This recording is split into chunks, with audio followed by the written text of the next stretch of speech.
प्रशांत किशोर और कांग्रेस का रिश्ता लगभग पक्का हो गया है। दो डेवलपमेंट से इसके संकेत मिलने लगे हैं। एक तो कांग्रेस प्रेसिडेंट सोनिया गांधी से उनकी मीटिंग हो गई, दूसरा ये कि कांग्रेस ने इस मीटिंग को छुपाया नहीं।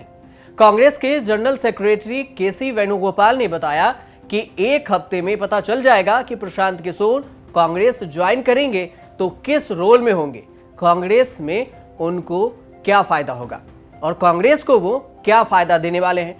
तो पहले सुनिए कि केसी वेणुगोपाल ने क्या कुछ कहा। Actually, I told Congress Prashant Kishore has made a presentation, detailed presentation for 2024 election strategy. It needs some detailed discussion. Therefore, Congress President will set up a small group to discuss this entire presentation. That group will submit their report within a week time for a final decision. So will he be working in the Congress party as a strategist or he will be joining the Congress? Every details will be informed within a week time. Professional के तौर पर पीके ने अब तक जिन पार्टियों के लिए काम किया उनमें अकेली कांग्रेस है जिसका मुकद्दर प्रशांत किशोर भी नहीं बदल पाए। ऐसी चर्चा बहुत जोरों पर है कि प्रशांत किशोर अब प्रोफेशनल के तौर पर नहीं बल्कि फुल टाइम पॉलिटिशियन बनकर 2024 के चुनाव में कांग्रेस के साथ होंगे। इसके बदले में उनको कांग्रेस से कुछ नहीं चाहिए, बस वो प्लान बनाए जो कांग्रेस ग्रास रूट लेवल पर इंप्लीमेंट कर सकती है। प्रशांत किशोर की जब 10 जनपद पर सोनिया गांधी से 4 घंटे की मुलाकात हुई तो उसमें राहुल गांधी, प्रियंका के साथ कांग्रेस के बड़े नेता भी मौजूद थे। गांधी के साथ पीके की मीटिंग कोई टी पार्टी नहीं थी। पीके लंबा दौड़ प्रेजेंटेशन लेकर पहुंचे थे। कांग्रेस के भविष्य और 2024 के चुनाव के लिए पूरा रोड मैप तैयार था। उनके प्रेजेंटेशन में ये सब रोड मैप दिखाया गया। सुनी सुनाई बात है कि पीके गांधी को इंप्रेस कर पाए हैं। हालांकि पीके के प्रेजेंटेशन पर और उनके डिस्कशन को लेकर करने के लिए सोनिया गांधी ने कांग्रेस नेताओं की एक इंटरनल कमेटी भी बना ली है, ऐसी खबर भी आ रही है। प्रशांत किशोर ने स्टेट वाइज कांग्रेस को प्लान बताया है।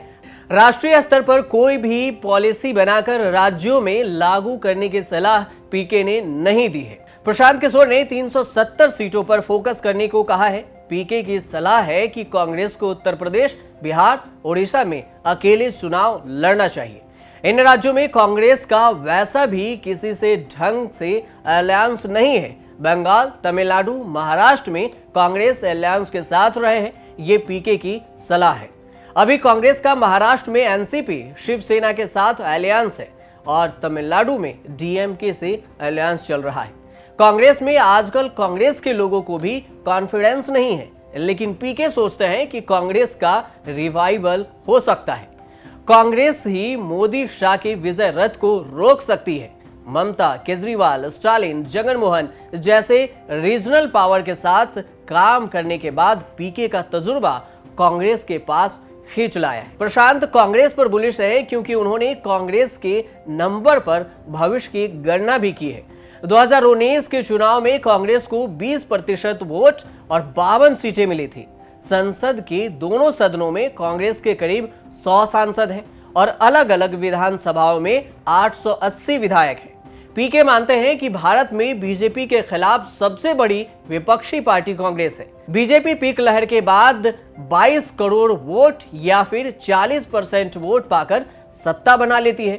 कांग्रेस तो बुरे हालात में भी 12 करोड़ वोट पा गई। ऐसे में प्रशांत किशोर को लगता है कि कांग्रेस की डूबती नैया को वो निकाल लेंगे। कांग्रेस के पास प्रशांत किशोर से बेहतर विकल्प नहीं है। गांधी के नाम और चेहरे से वोट आ नहीं रहे, पुराने कई चुनावी स्ट्रेटेजिक नहीं रहे हैं। जो बचे वो G23 ग्रुप में मुंह फुलाए बैठे हैं। वो प्रशांत किशोर के साथ एडजस्ट करेंगे, इस पर भी शक है।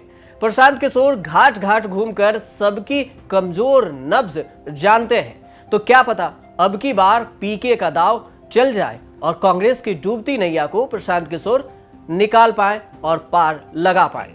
ये तो आने वाले समय में ही देखना होगा और 2024 में देखना होगा कि कांग्रेस के लिए पीके कितना कामयाब हो पाते हैं। आप देखते रहिए न्यूज़ तक।